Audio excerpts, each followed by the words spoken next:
Hi, everybody. Thanks for watching. Before we get started, please take a minute to click subscribe to my channel to keep up with all of my latest investing and personal finance content.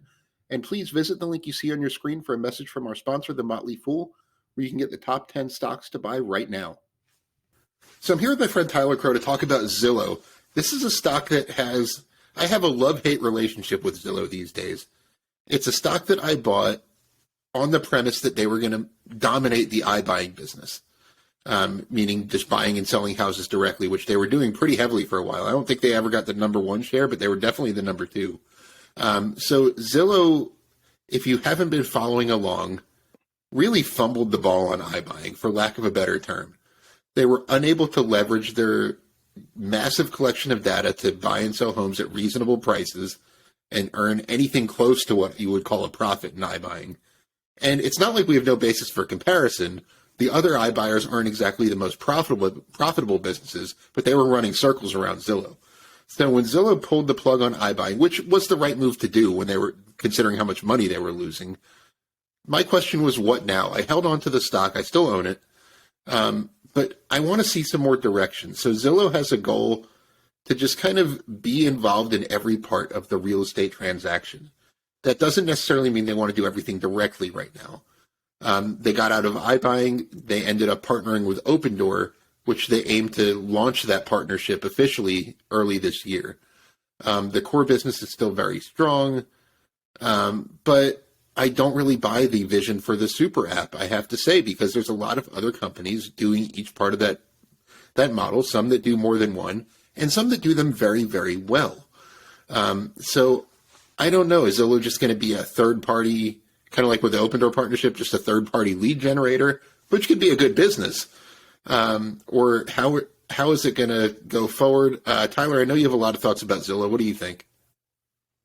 I think you might have struck on something there in the idea of just being the lead generator.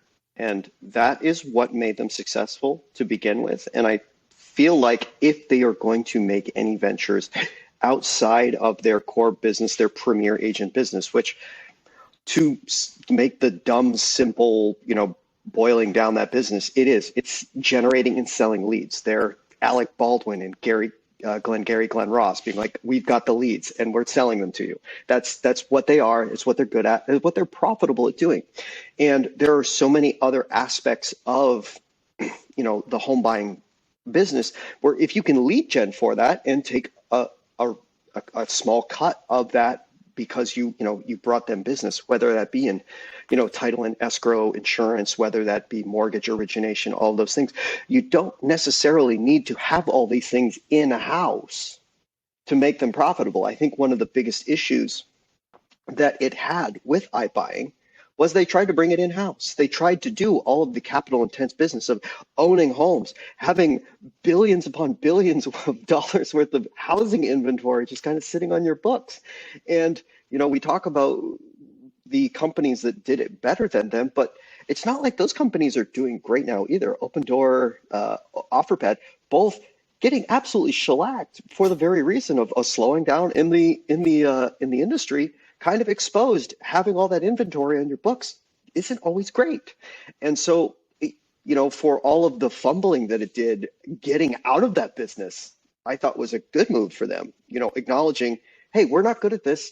It's not the best business in the world. Like the economics can be okay, but they're not great. So why be a middling performer in a mediocre business? And so to me, my hope is whatever this super app thing is, if they can get it to work in some sort of affiliate partnership, lead generation partnership, like they have done with their core business, great. I think that's something that's scalable, something that can work. If it doesn't work, we've seen them pull the plug on something early, and I hope that management would be able to do the same. And that's what makes it look somewhat attractive to me, because you have a core profitable business. It's a $10 billion company with $3.5 billion of cash and equivalents on the books right now. So you're basically 35% of this business is just cash.